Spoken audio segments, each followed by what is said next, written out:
Hi, everyone. In this video, I want to talk about a slightly advanced topic in Excel, which is using recursion with Lambda.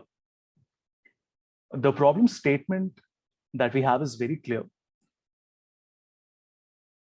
We have a text string with us. In this case, it is ABC, followed by an ampersand, the letter D, a hash, the letter E, and a dollar sign.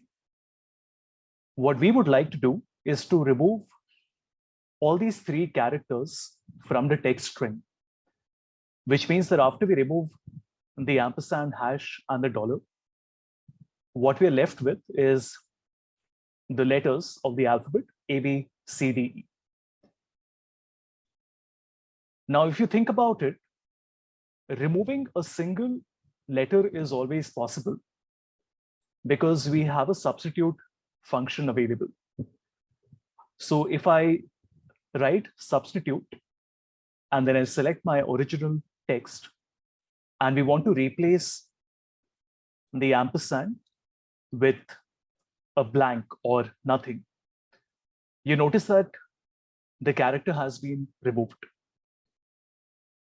But here's the thing, this will only work with a single character. But we don't want to remove one, we want to remove two or perhaps more than two characters.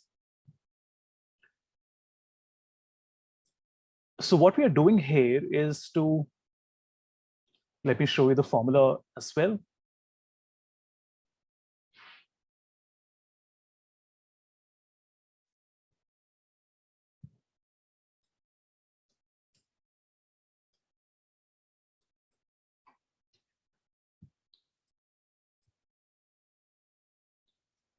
All right. So what we are doing here is to call the function multiple times. Recursion is not something unique to Excel or to Lambda. It's a programming concept.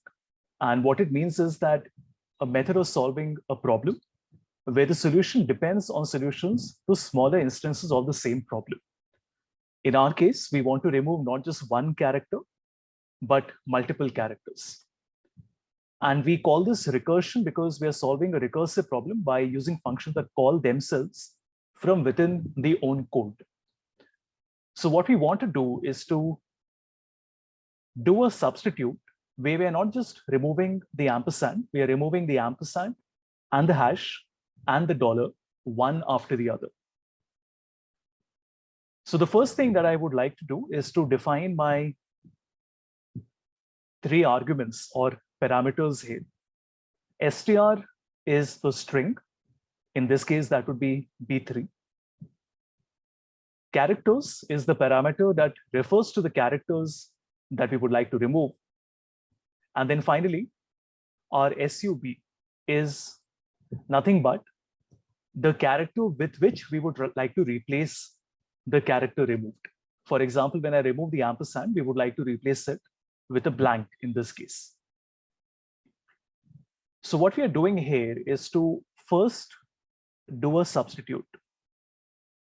That means we are doing a substitute on left of characters. That means on the very first character that we have, which is the ampersand, we are taking the first character and we are doing a substitute and replacing it with sub being a blank value.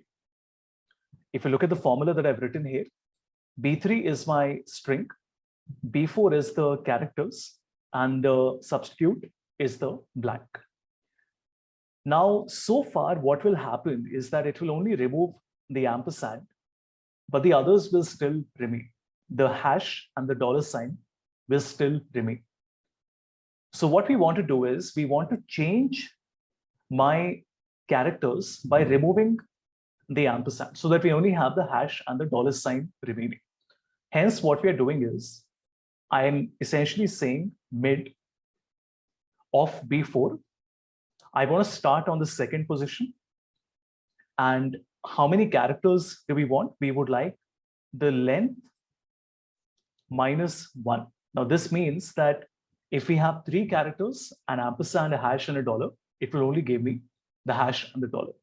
If this was only a hash and a dollar, then only the dollar will be there. And if it was only a dollar, then it would be blank.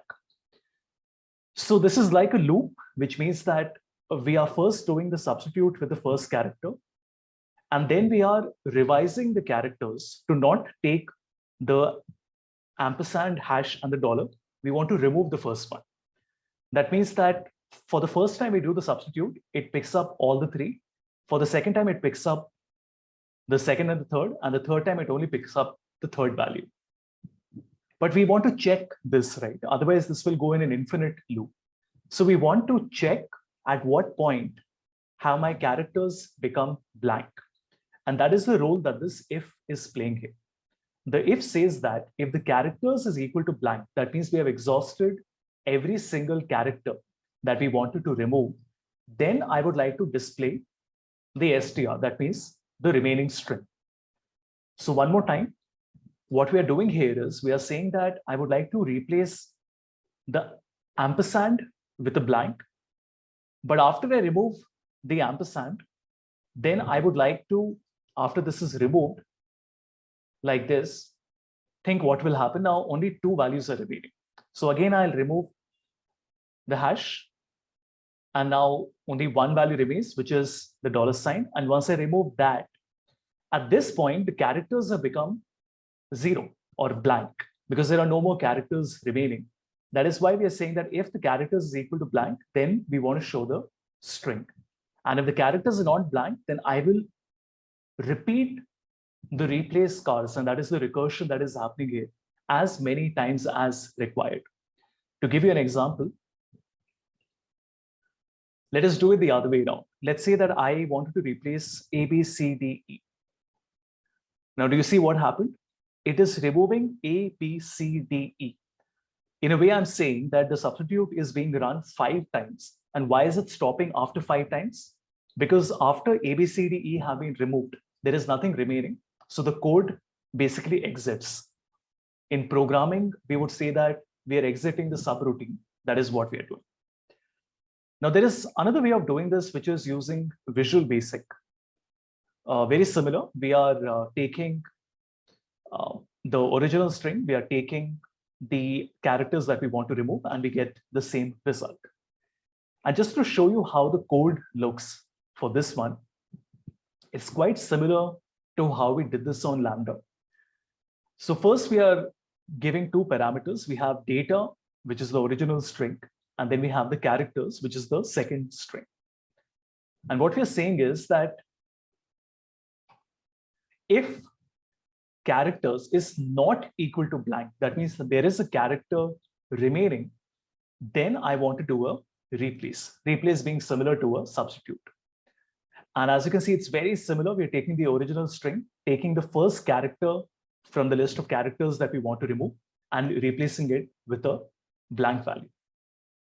Also, if you notice, for the characters that we have, we are making sure that we are removing the first character. So we are only taking from the second till the final character, right? And finally, the string will also get updated now, because now that we have removed the first character, what is remaining will only be the rest of the values. That's why you notice that we are going to do the recursion here. We are calling it upon itself. Now, how many times will it happen? Till my characters are not equal to blank. It will keep on repeating. I end my loop like this. So this is how we write the conditional statement. And as you can see, it's very similar to how we have done this on Lambda. Yes, the topic is a little difficult. And what makes it even more difficult is the fact that there really is no way of debugging or testing it. And you have to be very sure about what you're doing.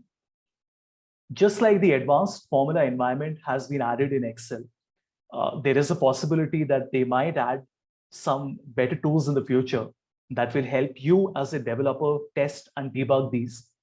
Because the problem that a lot of clients will have is that it might be possible to get these ready-made functions because developers would be creating it.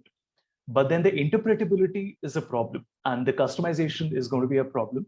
But just like the advanced formula environment has been added, I'm fairly confident that there would be some better way of debugging and testing it in the future. But I hope the example helped and you saw how powerful Excel has now become. It all started with let, which allowed us to declare variables. Now we have Lambda that allows us to create anonymous functions. And recursion obviously adds a complete new layer on top of it.